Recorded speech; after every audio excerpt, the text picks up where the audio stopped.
Mentrailing je sledenje osebi po njenem vonju, kar pomeni, da je za samo iskalno akcijo nujno potreben predmet pogrešane osebe in neka izhodiščna točka. Specifičen vonj določene osebe, ki jo sestavljajo delci kože, obleke, obutve, ostane na poti, po kateri hodi še nekaj dni ali celo tednov. Simona Potočar-Agreš svoji psički Tekili ob začetku reševanja najprej predstavi predmet pogrešane osebe. Zdajle bom imela ovitek od telefona, od osebe, ki jo bomo iskali.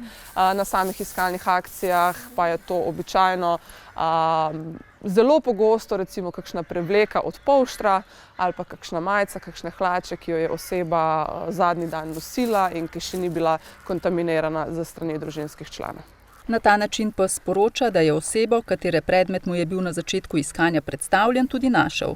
Tako, v bistvu na ta način pes pride do pogrešane osebe oziroma na treningu do markerja in nakazuje, Tekila nakazuje z lajanjem, pes lahko nakazuje tudi z sedenjem ali z ležanjem. Simona Potočar-Agreš in Tekila sta prvi mentrailing par v Sloveniji z neposredno najdbo pogrešane osebe po tej metodi. Zdaj, noben pes ne dela pač samo zato, da bi našel, pa da bi bili mi zadovoljni, pa da bi bila situacija razrešena, ampak psi pač delajo zato, ker na koncu sledi ena odlična nagrada.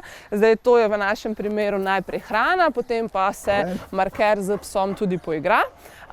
Tako da to je potem skupaj ena velika veselica in to je pač razlog, da pes znova in znova in znova želi iskati. In kakšna je razlika med mentrailing psi in reševalnimi psi, ki jih uporabljajo za prosto iskanje v gozdu, na ruševini in v snežni plazovini? Takrat je iskala na približno 10 ur stari sledi. Sled je bila dolga približno 1,5 kilometra in s tem je opravila v 30 minutah. Tako da to so potem tiste realne situacije, se pravi, ko tovrsten trening, ki smo ga danes prikazali, ki je izjemno zabaven, za psa navdušujoč, nagrajujoč, potem prenesemo dejansko v realno situacijo, kjer lahko tak kuža tudi reši človeško življenje. Tekila in Simona se z mentrailingom ukvarjate že dobrih 6 let. Ti psi iščejo katerikoli izvor človeškega vonja v naravi, na ruševini, v plazu, se pravi, reagirajo z nakazovanjem na katerikoli človeški vonj. Ne vejo, koga iščejo, vejo pa, da ko zavohajo človeka, se morajo na to odzvati.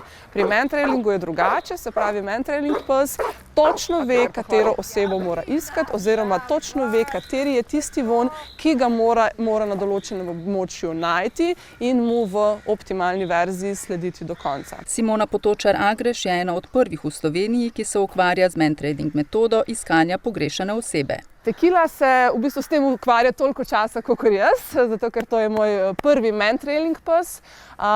Se pravi, marca je bilo 6 let, kar Tekila mentraila. Imam pa še mlajšo psičko, se pravi 3 leta staro Pink, ki je prav tako že opravila izpite in je tudi reševalna psička in sodeluje na iskalnih akcijah, tako da trenutno razpolagam z 2 mentrailing psoma. Počasi prihajajo do tega, dodaja sogovornica. Z rezultati, ki jih kažejo, so vse bolj cenjeni, tako pri policiji, ki vedno vodi iskalne akcije, kot pri kolegih reševalcih.